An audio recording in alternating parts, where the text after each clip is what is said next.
नमस्कार दोस्तों, जय जोहार। मैं कौशल तिवारी और बिहनिया संध्या में आपका स्वागत है।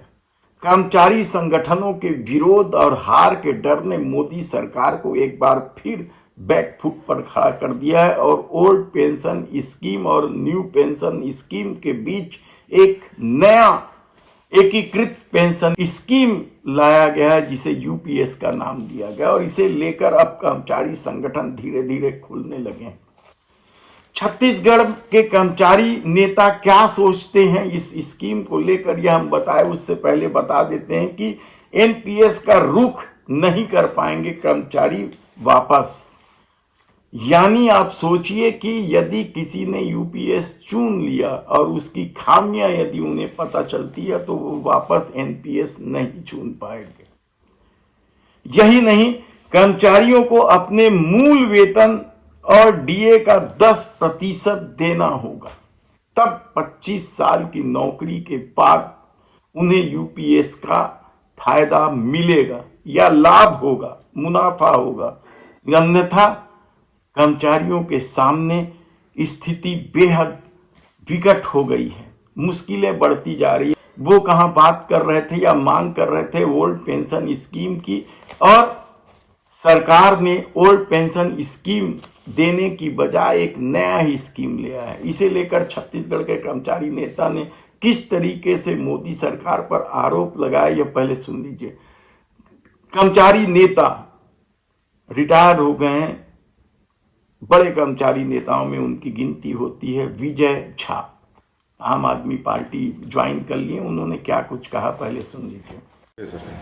केंद्र सरकार द्वारा जारी यूपीएस पेंशन योजना शराब वही है, बोतल बदल गया के समान है। भारत के मजदूर संगठन केवल और केवल 1 अप्रैल 2004 से पहले लागू पुरानी पेंशन योजना की मांग कर रहे थे। केंद्र सरकार ने एनपीएस लागू किया, जिसको आज तक प्रदेश और देश के कर्मचारी भोग रहे हैं। रिटायरमेंट के बाद 6 महीना में पेंशन का निराकरण नहीं हो रहा है।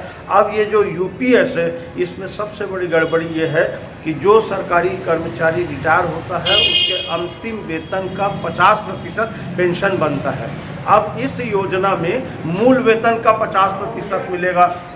10,000 न्यूनतम पेंशन की बात की जा रही है। कहीं पुरानी पेंशन योजना लागू न कर जो पैसा जमा है, जैसे एनएसडीएल में जमा था, इसमें क्या कटेगा, कितना जमा होगा, इसकी कोई योजना नहीं है। कुल मिलाकर 1 जनवरी 2026 को 8वां वेतनमान लागू न कर और 8वें वेतनमान में पेंशनरों को पैसा न देने का केंद्र सरकार का ये सोची समझी साजिश है। भारत के मजदूर संगठन, कर्मचारी संगठन और छत्तीसगढ़ राज्य में इसका जोरदार विरोध किया जाएगा।